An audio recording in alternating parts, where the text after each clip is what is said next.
how do you propose doing that, ma'am? How do you move forward at this time? And I know this is all still fairly fresh, but how do you move forward at this point?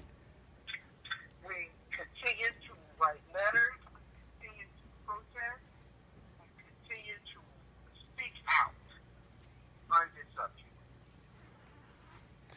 I'm sure you've had a chance to talk to your attorneys as well.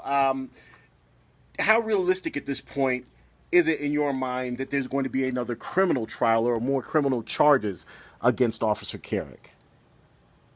How realistic? It's Yes. very realistic, 100%. I don't give up like talking. That was my child. When you heard from the Attorney General's office, describe kind of how they gave you this message. How did this come about in terms of what was that conversation like?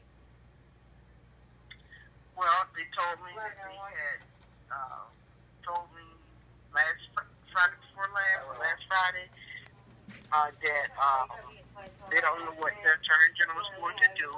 They had to wait till he looked at everything, and then they would talk and find out will he retrial Kerrick. And he said that they have talked. Attorney Cooper went over it, and he decided that because it was a hung jury, the 4-8, that he decided that he could not do it anymore because it may come back as another hung jury or acquitted. He didn't think it should be another trial. Willie, are you here too? Can you hear me, Willie? Yes. Um, Yes, when the verdict came down, I distinctly remember you saying that this is in God's hands. What's next is in God's hands. Are you still? Do you still see it that way? Are you still keeping that kind of faith? Of course. When you have faith, you don't lose faith easy. No matter what man say, we all have to reach that judgment and judgment day. No matter what nobody says.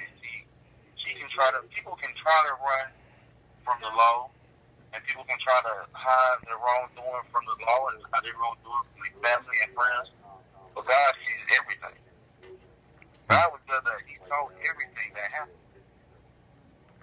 Everything that took place, He saw it. So no matter what nobody says, and no matter how nobody feels, God has control of all this and all this in this entire situation.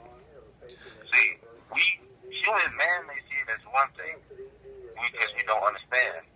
But in God's eyes, He is understanding, and we just have to sit back and work it out. We can't worry about what's going on. We can't try to figure out what God is always working on. What have your prayers been related to all of this? You're obviously a spiritual man. What have your prayers been related to this? I can't say that again?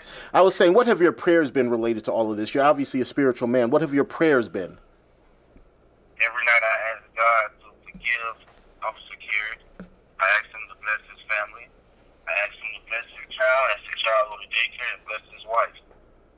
I ask that no one has to deal with the hard times and the trials that my family is dealing with. And I ask Him please to forgive this world and the city for their wrongful doing.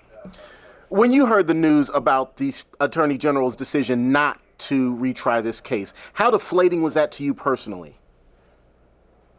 Say that again? I said, when you heard the news about the State Attorney General's decision not to retry the case, how deflating was it to you personally? How disappointing was it? Of course, it was very disappointing, but like I said, I can try all my hardest to try to convince man, but you can't let nothing in man's hand. Everything at the end of the day will be okay. Of course, I was disappointed because I thought, and I believe that and hope that Roy Cooper would understand how our families feel during this situation. And I pray and hope that he would choose something different. But now that this has happened, God will take care of everything. And then I know for a fact I have faith. It's not man. Man will let me down every day and day in and day out. But I have faith in God, who let all of us breathe His air, who let all of us walk on these streets and protect all of us. Your mom has said, your mom just said a little while ago, sorry to interrupt you, your mom said a little while ago that she's going to continue fighting, that was her son. How are you going to continue this fight? What is the next step for you?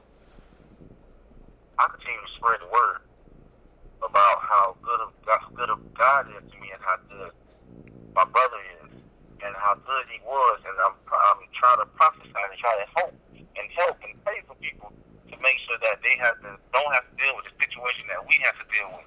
And as my boxing career, as I continue to box and fight with the boxing, I go around and I spread and I try to help all the young youth. And a lot of officers understand that every black male or every male is not going to harm, break, or steal from somebody. Is the next step taking this case to the U.S. Attorney General's office, to the Justice Department? Is that the next step for either Mr. or Mrs. Ferrell? We sit down with our people and we talk and we make sure that everything gets taken care of and that what has to be done, it will be done. So we have to sit down and have a few discussions with the people that we need to talk with, and everything will be taken care of. Okay. Ms. Ferrell, I'll give you the last word. I'm not going to keep you on the phone all day. What message do you have for the city of Charlotte? What message do you have for North Carolina as it relates to this case?